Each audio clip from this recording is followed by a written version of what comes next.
Hello and welcome to my YouTube channel. हमने higher order partial differential equation start किया था। उसमें से हम homogeneous linear partial differential equation पढ़ रहे थे, जो कि होता है F D comma D dash Z is equal to F of x comma Y.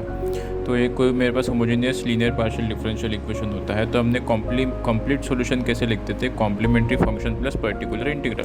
तो पर्टिकुलर इंटीग्रल की मतलब पर्टिकुलर इंटीग्रल इस फंक्शन पर डिपेंड करता है। ये फंक्शन जो जिस हिसाब से रहेगा उस हिसाब से पर्टिकुलर इंटीग्रल की वैल्यूज़ रहेगी। तो हमने 3 केसेस अब तक पर्टिकुलर इंटीग्रल के देख चुके हैं। कौन सी केस? पहला केस देखा था e का power A X plus B Y रहा तो ठीक है। दूसरा देखा था sine of A X plus B Y या cos of A X plus B Y रहा तो। एंड थर्ड केस देखा था हमने X to the power M Y to the power N, या कोई पॉलिनोमियल फंक्शन रहा तो उसके लिए पर्टिकुलर इंटीग्रल की वैल्यू कैसे निकालेंगे, एफ ऑफ एक्स का फंक्शन डिफरेंट फंक्शंस रहे तो ये देख चुके थे हम। अब हम देखेंगे कि कोई भी फंक्शन रहे मेरे पास, यहाँ पे तो लिमिटेशंस थी, एक्सपोनेंशियल फंक्शन हो गया, साइन और कॉस हो गया, x to the power M Y to the power n, polynomial function हो गया। लेकिन अब मेरे पास इन जनरल कोई भी फंक्शन दिया रहा, तो उसके लिए मैं पर्टिकुलर इंटीग्रल की वैल्यू कैसे निकालूंगा वो देखते हैं। तो मेरा फोर्थ केस है मेरा कि if f of x comma y be any function of x and y. F of x comma y अब मेरा कोई भी फंक्शन होगा एक्स एंड वाई के बीच में, ठीक है, एक्स और वाई का कोई भी फंक्शन होगा, ठीक है। तो इसके लिए सबसे पहले एक फार्मूला पढ़ना जरूरी है, क्योंकि x to the power M Y to the power n में भी हमने 4 फार्मूलेस पढ़े थे। 1/d f of x comma y को कैसे लिखेंगे, 1/d dash f of x comma y को कैसे लिखेंगे। मैंने 1 + d का पावर -1 1 - d का पावर -1 ये सीरीज भी एक्सपांशन इंपॉर्टेंट है, x to the power M Y to the power n. इस केस में जब हम पर्टिकुलर इंटीग्रल निकालते तब f of x comma y जब एनी फंक्शन रहेगा, कोई भी फंक्शन रहेगा, तो उसके लिए भी एक फार्मूला पढ़ना जरूरी है। वो फार्मूला क्या है? देखो, फार्मूला पढ़ने से पहले सबसे पहले समझते हैं कि कोई भी होमोजेनियस फंक्शन हम लीनियर फैक्टर्स में कैसे लिखेंगे। अब देखो, कोई भी मेरे पास होमोजेनियस फंक्शन रहा, कोई भी होमोजेनियस फंक्शन को मैं लीनियर फैक्टर्स में एक्सप्रेस कर सकता हूँ। कोई भी होमोजेनियस फंक्शन को लीनियर फैक्टर्स में एक्सप्रेस कर सकता हूँ। कैसे? अगर मेरे पास suppose x² + 2x - 3 become equal to 0, suppose consider कर ले कोई एक क्वाड्रेटिक इक्वेशन दिया है, इसके रूट्स मुझे दिखाई दे रहे हैं x² + 3x - x - 3 become equal to 0। तो x कॉमन निकलेगा तो x + 3, -1 कॉमन निकले तो x + 3, तो x + 3 और x - 1 बिकम इक्वल टू 0। तो 3 and 1 -3 and 1 ये मेरे क्या है? रूट्स है। -3 and -1 ये मेरे रूट्स है, लेकिन इन रूट्स को मैं जब फैक्टर्स के फॉर्म में लिखूंगा तो ये लीनियर फैक्टर्स में ब्रेक हो गए, ठीक है ना? समझ में आ गया?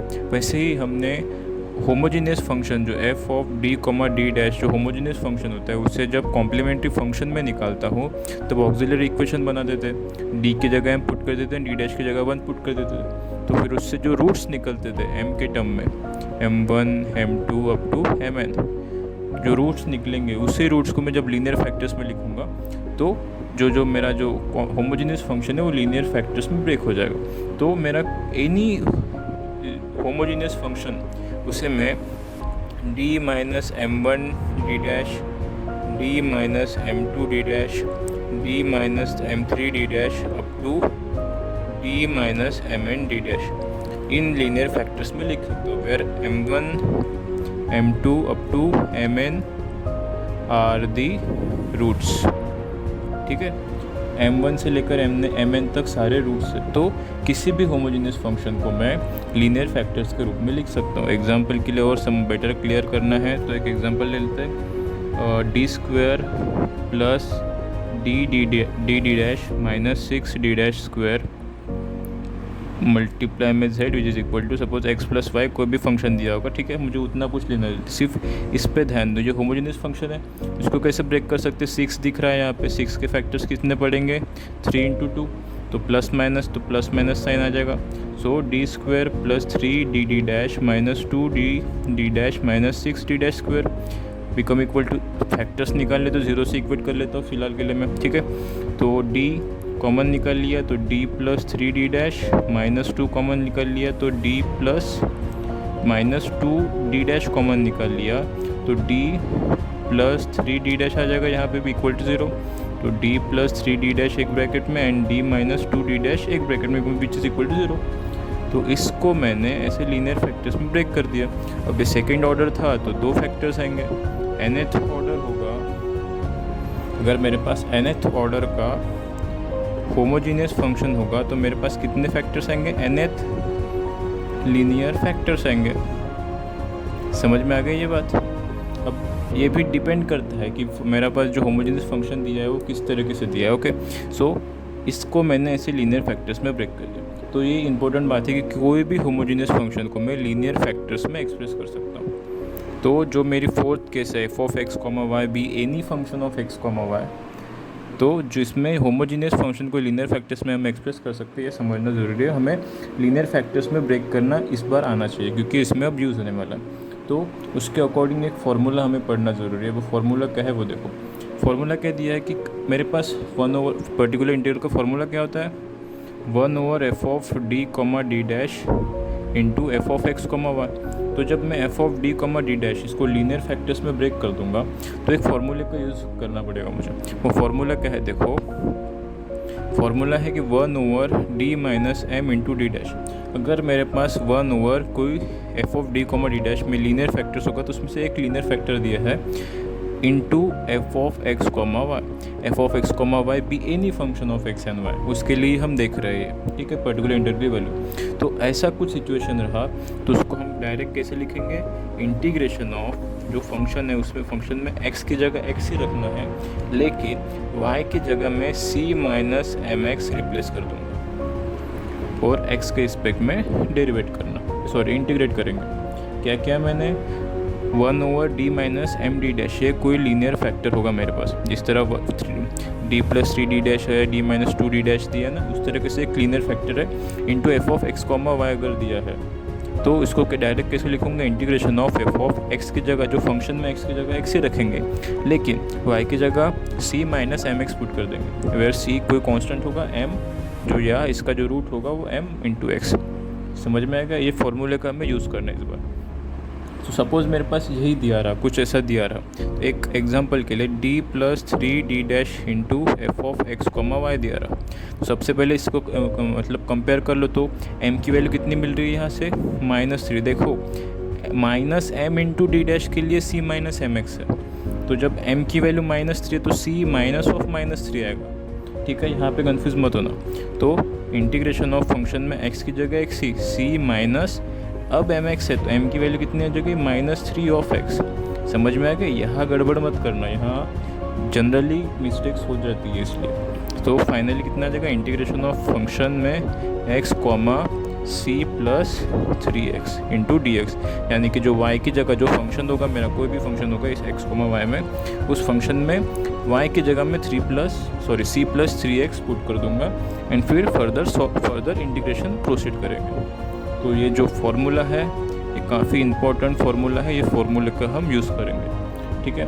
तो फार्मूला समझ लिया। अभी देखते हैं कि एक्चुअल में हमें जब कोई भी मेरे पास f(x, y) कोई भी फंक्शन रहेगा x और y के टर्म में, तो उसके लिए हम पर्टिकुलर इंटीग्रल वैल्यू कैसे फाइंड करेंगे। ओके, ठीक है। तो हम अभी देखते हैं कि पर्टिकुलर इंटीग्रल कैसे निकालेंगे। If f(x, y) B any function of x and y, ठीक है। तो सबसे पहले तो वो फार्मूला लिख देता हूँ मैं।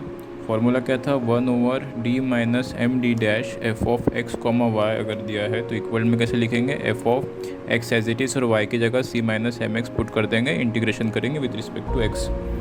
समझ में आ गया। तो इस अकॉर्डिंग देखते हैं हम कि पर्टिकुलर इंटीग्रल कैसे निकालेंगे।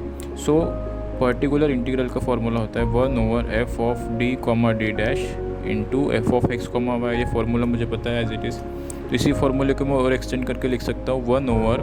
अब देखो मेरा f(d, d) डैश कोई भी होमोजेनियस फंक्शन है तो मैंने कंसिडर कर लिया कि इसके m में nth रूट पॉसिबल है, ठीक है। nth रूट पॉसिबल है, n क्या है, जो ऑर्डर रहेगा होमोजेनियस फंक्शन का, उस अकॉर्डिंग उतने रूट्स यानी कि उतने ही लीनियर फैक्टर्स में बना पाऊंगा। ओके, तो कंसिडर कर लेते हैं इन जनरल देखना है तो nth रूट पॉसिबल है। ओके, यानी कि कोई रूट्स कैसे होंगे, m1 m2 m3 अप to mn, this are the nth roots.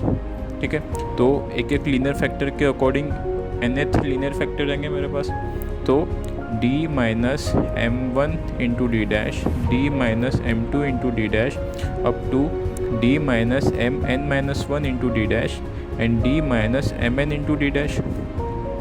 समझ में आ गए हैं? nth लीनियर फैक्टर्स में कोई भी होमोजेनियस फंक्शन ब्रेक हो जाएगा, nth ऑर्डर रहा तो उसका, into f of x comma y, कोई भी मेरे पास फंक्शन है वो तो रहेगा ही रहेगा। सो अब मुझे क्या करना है कि एक एक फैक्टर उठाने हैं। ये फार्मूला दिख रहा है ना, इस फार्मूले के अकॉर्डिंग एक एक फैक्टर उठाने। तो अगर मैंने एक फैक्टर उठा लिया तो 1 over d minus m into d dash, d minus M2 into d dash up to d minus MN minus 1 into d dash. तो ये फैक्टर उठा लो अभी, 1 over d minus MN of MN d dash into f of x comma y. ठीक है, तो इस यहाँ जो दिख रहा है मुझे 1 ओवर एक फैक्टर और into f of x comma, तो ये फार्मूला अप्लाई कर सकता हूँ मैं इस पर। तो फार्मूला अप्लाई करने के बाद क्या हो जाएगा, 1 ओवर, ये टर्म लिख लेना यार, बार बार कौन लिखेगा। ठीक है, तो डी, तो यहाँ कैसे आएगा इसका इंटीग्रेशन ऑफ, इस फॉर्मूले के अकॉर्डिंग इंटीग्रेशन ऑफ फंक्शन में x की जगह x ही रखना है, y की जगह c minus m n of x put कर देंगे, इंटीग्रेशन करेंगे with respect to x and further integration solve करेंगे। ठीक है, इंटीग्रेशन सॉल्व करने के बाद y की जगह मैंने यहाँ क्या रिप्लेस कर दिया, y की जगह मैंने c minus m n into x ये वैल्यू पुट कर दिया। सो जब इंटीग्रेशन सॉल्व करूँगा मैं तो c minus m n of x जो भी टर्म बचेगी यहाँ पे, तो इसके जगह मुझे फिर से y पुट करना पड़ेगा, क्योंकि जब नेक्स्ट फैक्टर आएगा, नेक्स्ट फैक्टर कौन सा आएगा, d minus m d dash एक, d minus M2 d dash एक। तो सपोज ये आ गया ये फैक्टर, तो d minus MN minus 1 into d dash. तो जब नेक्स्ट फैक्टर आएगा तो उसमें y की जगह कुछ और वैल्यू पुट करनी पड़ेगी। यहाँ y की जगह कितनी वैल्यू पुट करनी पड़ेगी, c minus MN minus 1 into x value put करनी पड़ेगी, क्योंकि यहाँ पे रूट्स अलग अलग होंगे। यहाँ पे रूट कौन सा था, mn था, यहाँ पे रूट कितना था, MN माइनस 1, दोनों रूट्स अलग अलग है। ठीक है, तो उस वजह से जब इंटीग्रेशन सॉल्व होगा उसके बाद y की जगह c minus m n x of, इसके जगह फिर से मुझे y वैल्यू पुट करनी पड़ेगी, फिर से ये फैक्टर आएगा, फिर से जो कोई f of x comma y का फंक्शन बन जाएगा, फिर से x तो था, c minus m n x की जगह मैंने फिर से y पुट कर दिया इंटू डी एक्स। इस फंक्शन को कुछ और नाम देते थे, सपोज g नाम देते थे, क्योंकि ये function of f of x y पहले ही ले चुके हैं हम। तो g of x comma y का फंक्शन बनेगा, फिर से सॉरी यहाँ पे सिर्फ मल्टीप्लाई चाहिए, तो फिर से ये ऐसा बनेगा, फिर से लीनियर फैक्टर, कोई फंक्शन मल्टीप्लाई में फिर से ये फार्मूला अप्लाई करेंगे, फर्दर प्रोसीड करेंगे। इतना लेंदी नहीं बनेगा है, क्योंकि ये इतने nth रूट्स नहीं पॉसिबल है, मैक्सिमम 2 या 3 सेकेंड ऑर्डर या थर्ड ऑर्डर तक ही हमें कोई भी होमोजेनियस फंक्शन दिया रहता है। ओके, तो एक एग्जांपल समझते हैं, पर्टिकुलर सिर्फ एक फैक्टर के लिए एग्जांपल समझते हैं, फिर आगे कैसे प्रोसीड करना है वो देखते हैं। ठीक है, तो कोई मेरे पास एक एग्जाम्पल दिया है, suppose F of D comma D dash की कोई वैल्यू दी है मेरे पास, D square plus D D dash minus 2 D dash square. ठीक है, ये मेरे पास कुछ दिया है, तो इसके फैक्टर कितने आ जाएंगे, इसके फैक्टर कैसे लिखूंगा मैं, डी स्क्वायर माइनस 2 है तो माइनस 2 का 2 इंटू 1, तो प्लस माइनस तो 2 D dash minus D dash minus 2 D dash square. तो फैक्टर कितना आएगा, फाइनली डी कॉमन निकाला तो d plus 2d dash minus 1 common निकाला, माइनस d डैश कॉमन निकाला तो d plus 2d dash. So finally linear factor d plus 2d dash and d minus d dash. ठीक है, दो ही फैक्टर बनेंगे क्योंकि ये सेकेंड ऑर्डर मेरे पास होमोजेनियस फंक्शन दिया था, तो उस वजह से इतना लेंदी नहीं होगा, सिर्फ समझाने के लिए जिन जनरल हमें देखने इसमें थोड़ा लेंदी होगा। ठीक है, तो इसके अकॉर्डिंग अब सॉल्व करेंगे, तो मेरे पास कोई एग्जांपल ही कंसिडर कर लेते हैं कि d square plus D dash minus 2 D dash square z which is equal to x plus y दिया रहा। एक्स प्लस वाई दिया रहा, ठीक है। तो ये पॉलिनोमियल फंक्शन है, पॉलिनोमियल मेथड के अकॉर्डिंग भी हम सॉल्व कर सकते हैं, लेकिन फ़िलहाल इसके लिए, इस पर्टिकुलर क्वेश्चन के लिए हम देखते हैं कि अगर एक्स प्लस वाई दिया रहा है, x plus y polynomial function भी है और एनी फंक्शन भी है, तो एनी फंक्शन इस मेथड से भी हम सॉल्व कर सकते हैं, ओके। सो पर्टिकुलर इंटीग्रल की वैल्यू क्या आ जाएगी, 1/, अब लीनियर फैक्टर डायरेक्ट लिख देता हूँ मैं, d plus 2d dash and d minus d dash into x plus y, ठीक है। एक फैक्टर उठा लो भाई पहले, तो d plus 2d dash as it is रख दो, एक फैक्टर उठेगा 1/d minus d dash into x plus y. तो अभी क्या करना है, m की वैल्यू कितनी है यहाँ पे -1, ठीक है। तो पर्टिकुलर इंटीग्रल का कितना आ जाएगा, 1/d plus 2d dash as it is integration of function में जो था, फंक्शन क्या था मेरे पास, x प्लस वाई, तो x की जगह तो x से रखना है, y की जगह किससे रिप्लेस करना है, c माइनस एम एक्स से। m की वैल्यू कितनी है 1, तो प्लस y की जगह c minus M x, m की वैल्यू 1 इंटू एक्स, यानी कि सिर्फ x बचेगा इंटू डी एक्स। समझ में आ गया क्या क्या मैंने, सिर्फ y की जगह c माइनस एम एक्स से, जो m तो रूट था मेरा -1, वो सिर्फ वैल्यू पुट कर दी, y की जगह वो वैल्यू लिखी है, प्रोसीड किया, ओके। सो 1/d प्लस 2d डैश कितना आ जाएगा अभी, integration of minus x plus cancel, c into D x.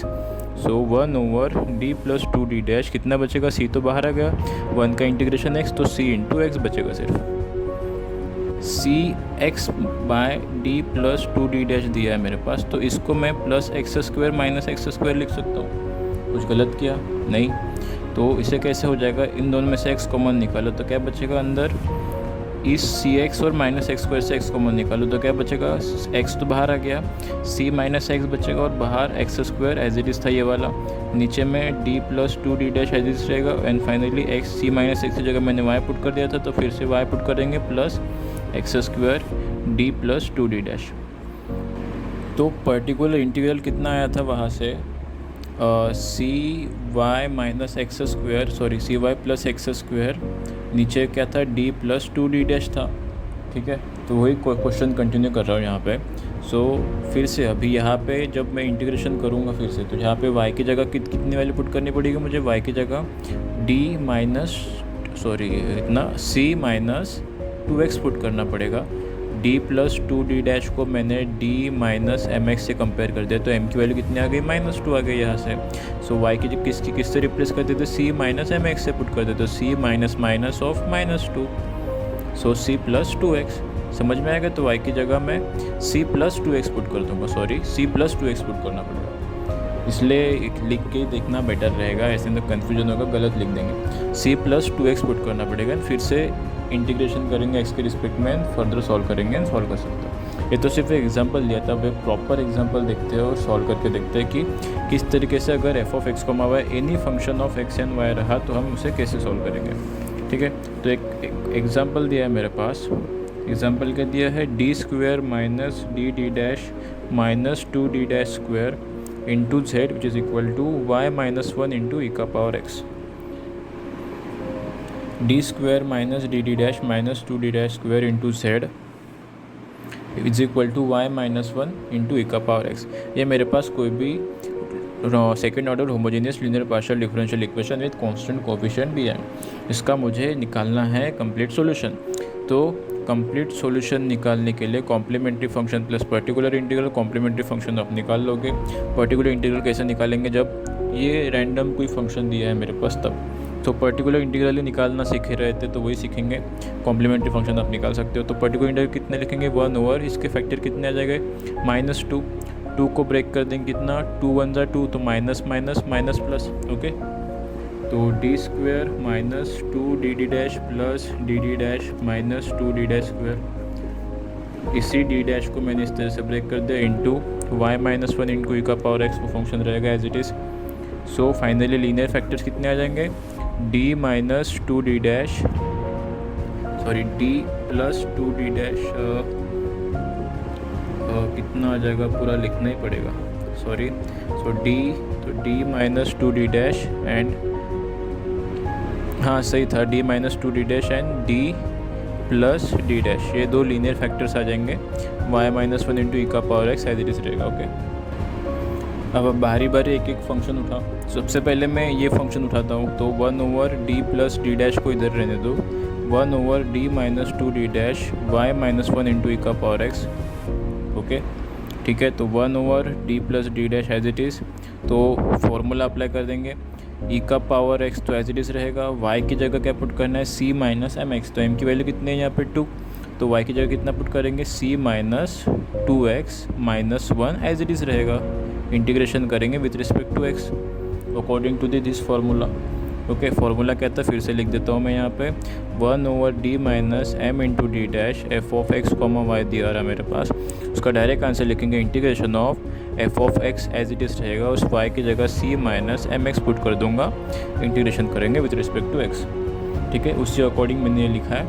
तो फर्दर प्रोसीड करते हैं, तो 1/d plus D dash as it is, तो x के रिस्पेक्ट में इंटीग्रेशन करना है, तो c माइनस 1 कॉन्स्टेंट टर्म है तो एक साथ लिख लो इसको, तो c माइनस 1 कॉन्स्टेंट टर्म है तो बाहर ही आ जाएगा, तो इंटीग्रेशन ऑफ ई का power x minus 2 integration of x into ई का पावर x। समझ में आया कैसे लिखा, सिर्फ ब्रेक कर दिया, और c माइनस 1 कॉन्स्टेंट टर्म है तो सिर्फ पूरा बाहर ही लिख दिया। ओके, सो इंटीग्रेशन कर लेते हैं, तो d plus D dash as it is, c minus 1 e का पावर एक्स का इंटीग्रेशन कितना होता है, ई का पावर एक्स ही होता है। यहाँ पे dx लिखना भूल गया मैं। ठीक है, तो माइनस 2 इसका इंटीग्रेशन कितना आ जाएगा, first function integration of second E का पावर एक्स का ई का पावर एक्स रहेगा, माइनस इंटीग्रेशन फर्स्ट फंक्शन का डेरिवेटिव एक्स का डेरिवेटिव 1 के एक्स का डेरिवेटिव एक्स के रिस्पेक्ट में 1 इंटू ई का पावर एक्स का इंटीग्रेशन ई का पावर एक्स, एंड फिर से इसका इंटीग्रेशन रहता है। समझ में आ गया ना, यहाँ पे कितना प्रोडक्ट रूल लगा, integration of u dot v का कैसा लिखते हैं, u integration of v into D x minus D you by D x integration of v into D x, and इसका फिर से होल इसका इंटीग्रेशन। ठीक है, उसी अकॉर्डिंग लिखा है मैंने ये। तो अभी आगे प्रोसीड करेंगे तो क्या हो जाएगा यहाँ पे, 1/d plus D dash as it is, c minus 1 into ई का power x minus 2x into ई का पावर x, और माइनस माइनस प्लस 2 इंटू ई का पावर इसका इंटीग्रेशन ई का पावर x से रहेगा। ओके, सो ये कैसा आ जाएगा फिर से, 1/d plus D dash, bracket के अंदर ई का पावर x सब में कॉमन है तो निकाल लो ई का पावर x कॉमन, ब्रैकेट के अंदर क्या बचेगा, c minus 1 minus 2x and इसका प्लस 2 बचेगा। ओके, तो 1/d plus D dash c minus 2x और माइनस 1 प्लस 2 प्लस 1 बचेगा, यानी कि ई का power x into c minus 2x plus 1। सही लिखा है मैंने। ओके, तो फाइनली कितना आ जाएगा इसका फिर से, 1/d प्लस डी डैश ई का पावर x, और c माइनस 2x की जगह मैंने y पुट कर दिया था, यानी कि y की जगह c माइनस 2x, अभी फिर से उसकी c माइनस 2x की जगह y पुट करना पड़ेगा, सो ये वे y माइनस 1 आ जाएगा। अब फिर से लीनियर फैक्टर एक फंक्शन दिया, फिर से प्रोसीड करेंगे। ठीक है, सो इस बार डायरेक्ट लिख देता हूँ मैं, ई का पावर एक्स तो अनचेंज रहता है फंक्शन में इंटीग्रेशन में, तो y की जगह क्या पुट कर देंगे, देखो d प्लस डी डैश को मैंने d माइनस एम एक्स से कंपेयर कर दिया, तो m की वैल्यू कितनी आ गई, -1। तो जब ये होता है तो c minus M x put कर देते थे y की जगह, तो c minus of -1 into x, यानी कि c प्लस एक्स पुट करना पड़ेगा मुझे y की जगह। कन्फ्यूजन होगा तो शॉर्ट में साइड में लिख लेते जाओ। ओके, सो y की जगह क्या पुट कर दूंगा मैं, c plus X minus 1 integration with respect to x continue होगा। ओके, सो ई का power x integration c minus 1 एक constant into D X plus integration of x into ई का power x into D x. So c minus 1 तो constant है, बाहर आ जाएगा, integration of E का power x, तो ई का पावर एक्स लिख दूंगा मैं डायरेक्ट, इसका इंटीग्रेशन अब भी लिखा था मैंने, डायरेक्ट लिख दूँ सीधा सीधा, तो x इंटू ई का पावर एक्स माइनस ई का पावर एक्स, इस पूरे टर्म का इंटीग्रेशन। सो फाइनली इस पूरे टर्म में भी ई का पावर एक्स कॉमन निकाल लो भाई, दिख रहा है ई का पावर एक्स कॉमन निकाल ले तो क्या बचेगा, c minus 1 plus X minus 1। सही है, सो क्या बचा फाइनली, सॉरी हमने यहाँ मिस्टेक कर दी, जब y की जगह ये वैल्यू पुट करते तो यहाँ पे +1 है, तो ये y +1 था, तो ये +1 रहेगा, ये c +1 रहेगा, यहाँ पे c +1 कैरी ऑन होगा। ओके, यहाँ मिस्टेक थी, c माइनस 2 की जगह y पुट कर दिया तो +1 था, यहाँ पे मैंने -1 लिख दिया था गलती से, तो यहाँ पे फाइनली जब आएगा तो क्या हो जाएगा, +1 -1 कैंसिल आउट हो जाएगा, तो कितना बचेगा, ई का power x into c plus x बचेगा और सी प्लस एक्स की जगह मुझे फिर से वैल्यू पुट करनी पड़ेगी कितनी, वाई। फाइनली आंसर कितना आएगा, ई का पावर एक्स इंटू वाई, जो कि रहेगा मेरा पर्टिकुलर इंटीग्रल का सॉल्यूशन। तो इस तरीके से हम सॉल्व करेंगे। देखो क्या क्या किया मैंने। सबसे पहले स्टेप में जो मेरे पास क्वेश्चन दिया था y-1 ई का पावर एक्स, तो इसको ही मैंने सॉल्व किया। लीनियर फैक्टर में सबसे पहले ब्रेक कर दिया। Linear factor d-2d dash and d plus d dash into y-1 into ई का पावर एक्स।